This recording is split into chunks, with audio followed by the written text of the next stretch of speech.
Vous écoutez Samedi de lire avec l'auteur invité d'Amélie Boivin-Enfield.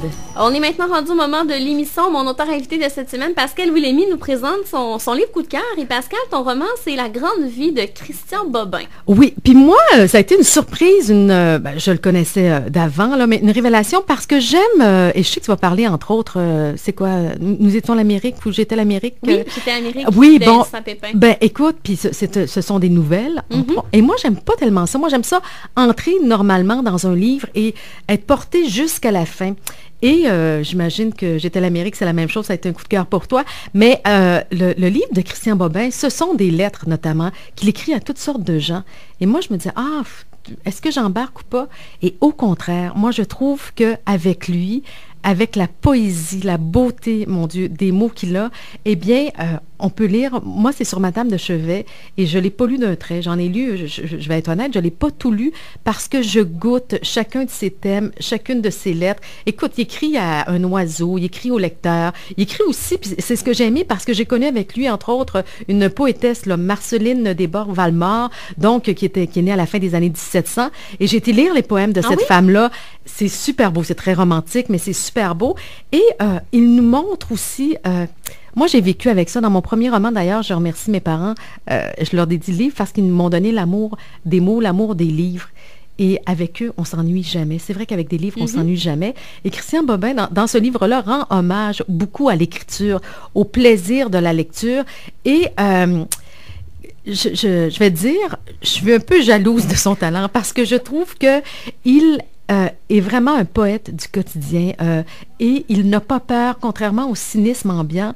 Lui est toujours dans l'émerveillement, tout ce qui l'émerveillement des petites choses, de la vie aussi. Et vraiment, il nous amène toujours à voir le plus beau, la plus belle facette de toute chose. Et il y a des phrases là-dedans, j'arrête pas de souligner, de faire des citations, que, tu sais, je vais t'en lire quelques-unes, des phrases, tu sais, marquantes. Tu sais, les livres agissent même quand ils sont fermés. Il a tellement raison, là. Tu sais, tu fermes un livre, là, et puis en plus de ça, son livre, il est beau, il y a un format que j'aime, tu sais, c'est pas... on reste imprégné du livre. Complètement. Et ça rejoint aussi, il y a des phrases qui rejoignent ce que j'ai tenté, entre autres, là, quand je dis, il faut laisser le temps à la peine de passer. Il a écrit quelque chose, une petite phrase, c'est « Le monde a tué la lenteur, il ne sait plus où il l'a enterré ». Et ça aussi, c'est vrai, il a raison, on veut trop aller vite, on a oublié les bienfaits, la douceur de la lenteur. Et je trouve qu'il y a plusieurs leçons de vie là-dedans.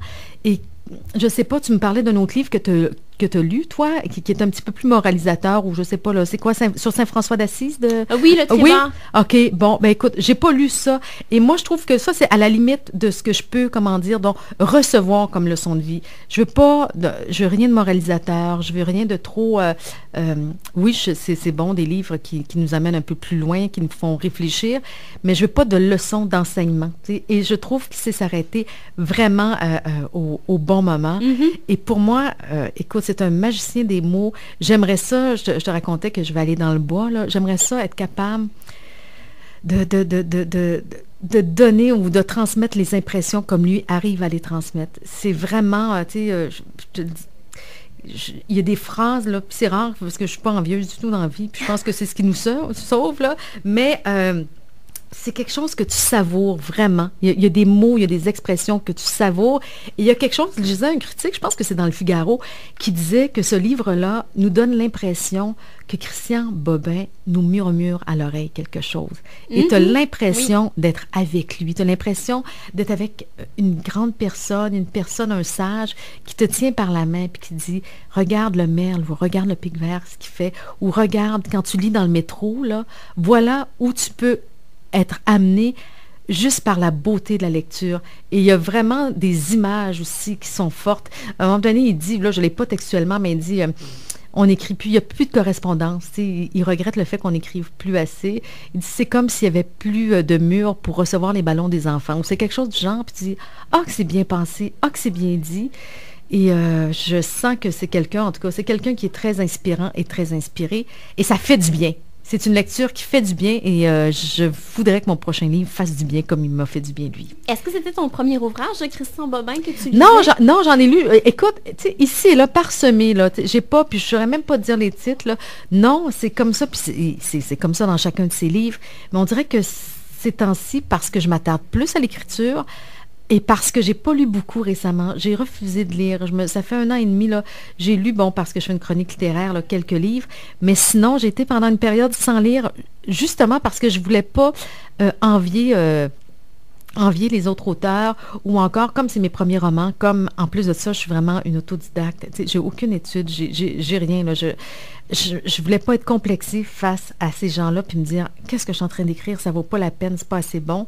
Puis, donc, je me suis retenue de faire ça, et j'avais extrêmement peur du plagiat aussi, parce que je suis quelqu'un, moi, qui retient les impressions, qui retient les images, et je me suis dit, tout à coup que je trouve une belle phrase dans un roman, puis que sans m'en rendre compte, non, mais sérieusement, t'as peur de ça, je l'écris, tu sais, je la retranspose dans mon roman, et là, je me suis dit, non, si je lis pas pendant que j'écris, on pourra pas m'accuser de ça. Là, tu vas lire un extrait, hein? Ben oui, un petit extrait de La grande vie de Christian Bobin. Alors, je vais faire de mon mieux. Des nomades campent dans mes yeux. Les feux qui allument, ce sont les livres que je lis. Une petite fille mange du chocolat. Il y a plus de lumière sur le papier d'argent enveloppant le chocolat que dans les yeux des sages. Le livre que je tiens entre mes mains se met parfois à sourire. J'apprends que je suis vivant. Je dois cette bonne nouvelle à l'air qui circule sous une phrase en faisant flotter ces mots très légèrement au-dessus de la page. Je ne cherche pas à vous convaincre. C'est harassant, vain et au fond un peu cruel de convaincre. Je voulais juste vous dire qu'un jour, j'ai vu, planté dans un livre d'André Dautel, un panneau indicateur du paradis. La distance marquée. Il n'y a pas de distance. L'Éternel était là, sous nos yeux, sous nos pieds, dans une phrase. Attends, écoute, est-ce que tu peux mieux décrire la beauté de la lecture? Et là, écoute, il y a des images. Tu sais, une petite fille qui développe un papier développe un chocolat, puis il y a de la lumière, tu sais, il y a plus de lumière. Écoute, c'est beau et moi, je crois beaucoup au bonheur, au bonheur que peut t'apporter ou que peuvent t'apporter les livres. Je crois que c'est un grand remède à la solitude, un grand remède à l'ennui. Ça nous fait voyager, ça nous fait connaître d'autres univers et malheureusement, je pense que les gens lisent de moins en moins et il faudrait en tout cas retrouver ce bonheur-là, pas le perdre, surtout pas le perdre. Puis on est tous pareils, je veux dire, les livres se vendent beaucoup moins. Avant, je veux dire, on s'endormait avec un livre. Maintenant, on s'endort avec notre iPad ou notre ordinateur ouvert sur nos jambes dans le lit. C'est ce qu'on fait. C'est de plus en plus, malheureusement. Et je pense que en tout cas, c'est important. Et j'aurais aimé te parler d'auteurs québécois parce que je réalise aussi en écrivant que les auteurs européens, les auteurs américains sont très, très populaires. Puis des fois, on néglige un peu nos auteurs d'ici, alors qu'il y a de la très bonne littérature qui se fait ici. Ben merci Pascal pour ce beau coup de cœur. Et dans les prochains instants, c'est moi qui te présente les ouvrages que j'ai lus cette semaine. Merci.